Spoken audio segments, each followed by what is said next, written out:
The New York Times has released its list of the top 100 films of the 21st century. Compiled by critics, actors, directors, and other professionals within the industry, the list makes for some interesting reading. Contributors included Sofia Coppola, Pedro Almodovar, Guillermo del Toro and Barry Jenkins, and actors such as Tilda Swinton, Javier Bardem, Julianne Moore and Chitwell Ejiofor. There was even a ballot submitted by 98-year-old Mel Brooks. Some notable mentions were Superbad at number 100, Gladiator was number 92, Lord of the Rings Fellowship of the Ring at 87, Anchorman, The Legend of Ron Burgundy came in at number 85, Everything Everywhere All at Once at 77, and Oppenheimer at 65, Whiplash came in at 60, Borat in 53, with Up making number 50, Bridesmaids came in at 32, and The Dark Knight came in at 28.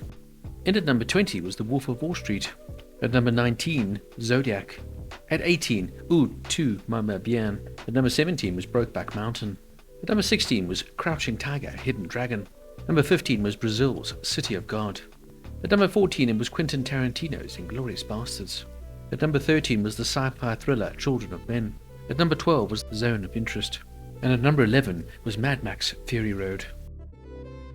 In at number 10 was The Social Network, David Fincher's sharp, addictive tale of Facebook's rise.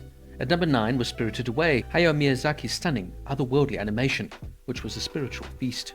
At number 8 was Get Out. Jordan Peele would break horror norms with his razor-sharp social satire. At number 7 was Eternal Sunshine of the Spotless Mind, starring Jim Carrey and Kate Winslet. In at number 6 was No Country for Old Men, the Coen brothers' tense, haunting West Texas thriller. At number 5 was Moonlight, the film that won Best Picture, over La La Land, which was a beautifully intimate portrait of identity and vulnerability. At number 4 was In the Mood for Love, Wong Kar-wai's lush tale of unspoken romance and longing. At number 3 it was There Will Be Blood, Daniel Plainview's ruthless oil empire, with Daniel Day-Lewis delivering one of his best performances.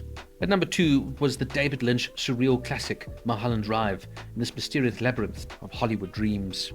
And the number 1 film, according to the New York Times, Parasite, Bong Joon-ho's Oscar-winning genre-bending masterpiece that rocked the world when it came out. In some interesting quirks, only 4 black-led films made the list: Get Out, Moonlight, Black Panther at number 96, and of course the iconic 12 Years a Slave.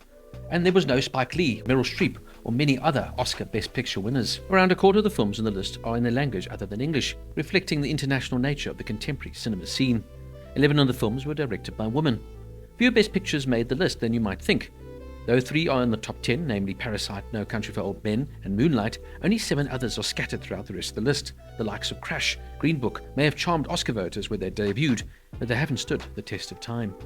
The actor with the most films in the top 100? Brad Pitt, and the director, Christopher Nolan.